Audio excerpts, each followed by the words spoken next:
Hey everyone, welcome to my YouTube channel. I'm Angie, and today we're going to talk about gear. And I just want to say, this company right here, you're going to find a lot of good stuff here for snowboard and ski and all your needs cold. Just letting you know. Okay, so with that, I just want to say thanks for liking and share if you guys want. Jump it in the comments and say something. I don't know. Say hi. Whatever. Anyway, I'm going to talk about stuff I like, what's worked for me in the past, and what I'm doing now, and what I'm doing this season. So I'm going to just share a little bit about me. I've been writing for over 20 years. I love it. I want to keep doing it. I want to do it as long as I can. And with that, I'm a very cautious writer. I do double blacks. I will do the diamonds, and I'm just cautious when I do it, and because I want to do this as long as I can. And plus I got kids that would like to see me come home. So anyway, I don't do the park stuff much. I will talk about park boards and recommend some. And but I'm an all mountain girl. I've always been that way. I'll like hit features on the mountain and stuff like that, but I don't necessarily really co-sign on the park. But a lot of people do. So there are some really good park boards out there. There's all kinds of boards. And right now we're going to get into first the gear, and then we'll get on the subject of the board. All right. So starting off, I'm going to talk about mittens versus gloves. Now, this is personal preference. For me, mittens are the way to go. And for me, it's just, I used to use gloves, and when I did ride at Big Bear and Mountain High in California, you can use gloves there. But I'm in a colder area, and our springs aren't warm. They're not typically very, very warm. They feel more like a middle of the winter. And so mittens have just worked for me. I use hand warmers, and it just works best for me than gloves. And everybody's different. And there's a lot of good gloves on the market that you could find that would work for you, but I just prefer mittens. That's just me. But anyway, and everybody has a different preference. Okay, so next, we're going to talk about goggles. Yeah. So these are gyro. These are my favorite. I think I've been using these for like the last 3 seasons. They're incredible. This is what I like about them. They are magnetic and they pop off. It's probably the easiest way to do it is to just press these, bring this like this, and then press like that. They come right off. And they just come right on. What's nice about these, they come right on. Just like that. You press there, press there. When you purchase goggles, they usually come with a lens for the sun and for cloudy days. And so it's nice to have a pair of goggles that are just easy to change the lenses if you need to. My other suggestion is for the lenses with goggles. Keep them in your pocket. When you're riding, when you're done riding, you're coming in the lodge to get warmed up. Don't wear them on your head. They will fog up. Now, manufacturers will tell you when you get them, they'll say not to rub inside of here because they say there's actually, they coat this with something to help the goggles not fog up. I've done it, but because I had that bad habit of wearing them on my head. Every jacket comes with a goggle pocket. My suggestion is keep your goggles next to your body, keep them warm, keep them in your goggle pocket.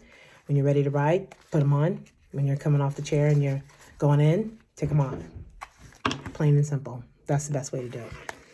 So there's those. I have another pair here that the shape is just a little bit different.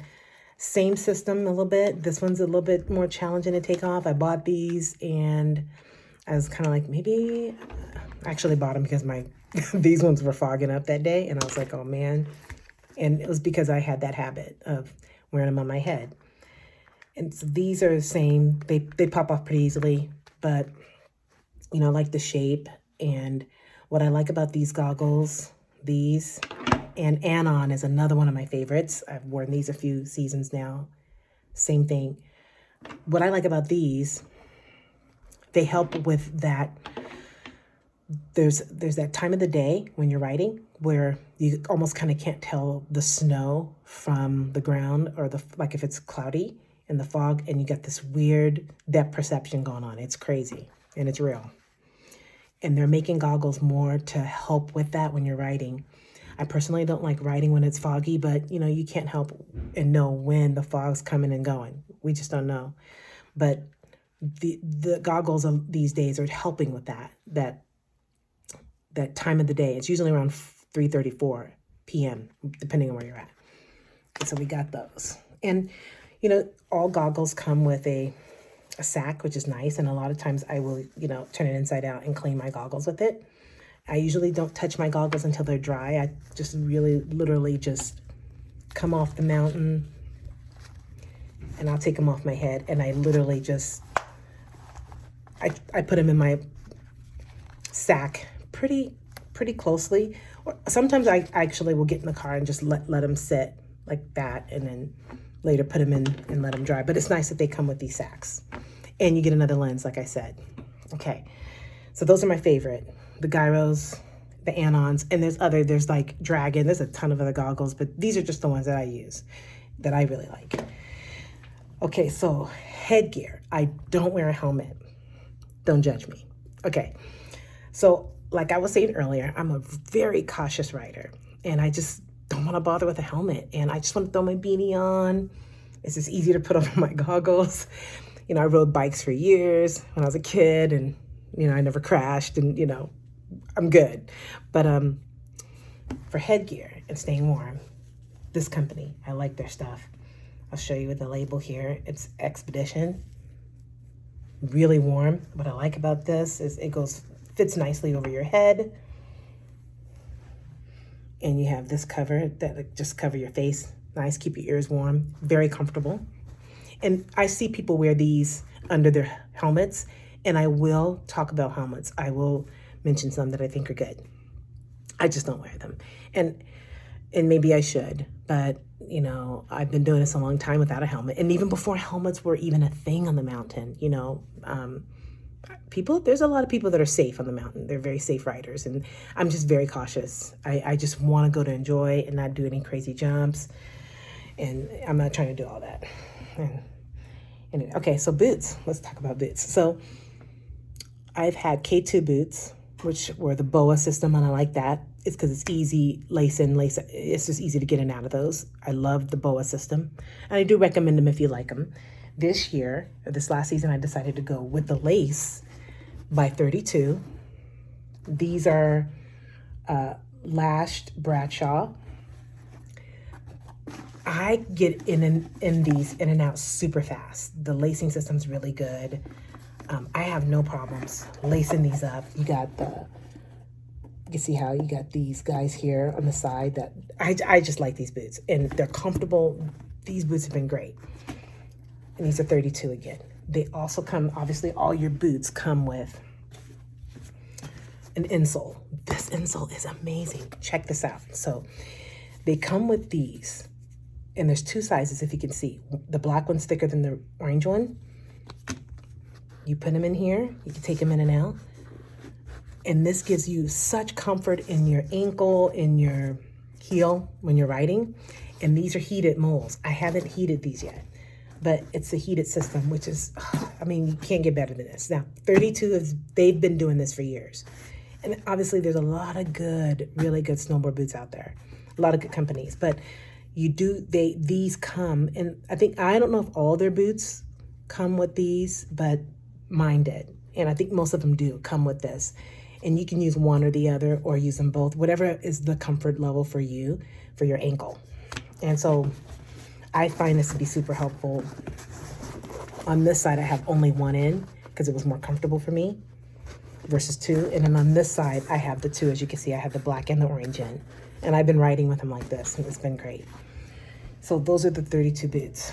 Now, if you're asking me if I have any favorite boots, I've rode K2, and this is my first pair of 32s. I have not ridden with any other boots. K2's have been kind of my go-to boot, but I like them both. So there's different models too of the K2 boots as well. bindings. Let's talk about it. Okay, so my favorite bindings, Union, all the way. These are Scotty Stevens bindings. I got these in 2017. I've gotten compliments on the mountain. I've had guys ask me like, oh, I wanted to get those. And this guy, I think he still rides. I don't know if I think he still is connected with Union. I'm not sure of that. You guys can check that out. But he's a professional snowboarder. I love these bindings. Now, I'm an intermediate to advanced rider. So I can tell you that these have been amazing for me. This board is by Signal,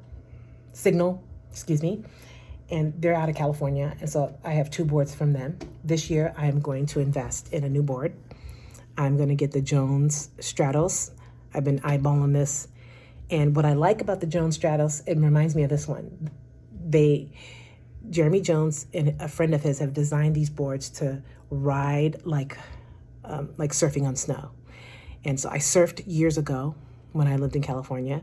And I think that's why I like snowboarding so much, because it reminds me a lot of it. And so my other board that I've got, I have force bindings on that one, and that's Union as well. And I'm such a big fan of Union. I know there's a lot of good snowboard binding companies out there, but my favorite binding is Union.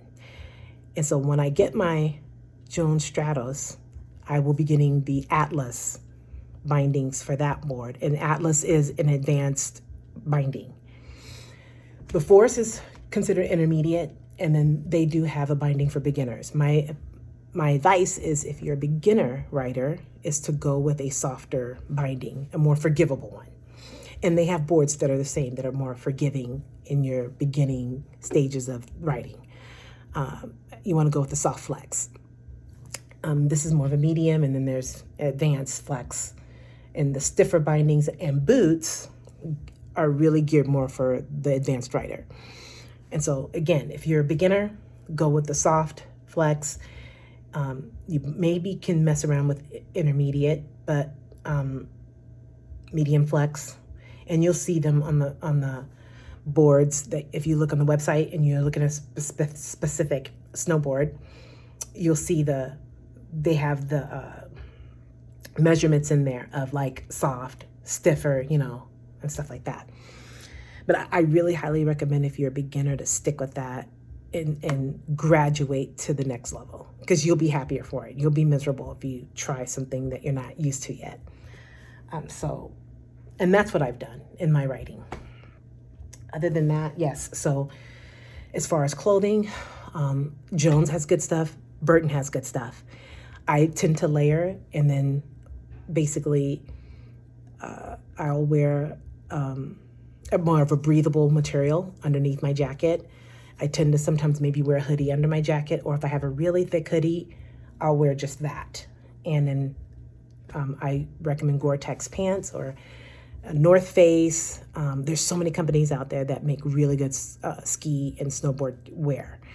And that's my recommendation. But again, in the link, I will be posting about this snowboard company. And then there's another one. There's a couple others. There's backcountry.com. And there's a few others that are really good and have good prices and things like that. So anyway, that's about it, guys, for this video. Thank you for liking, subscribe, and share. And if you guys have any comments, drop them below, and if you have some suggestions for me, I'm open to them as well. Thanks again. And if there's something I didn't cover, hey, hit it. All right. Peace out. Talk to you guys later.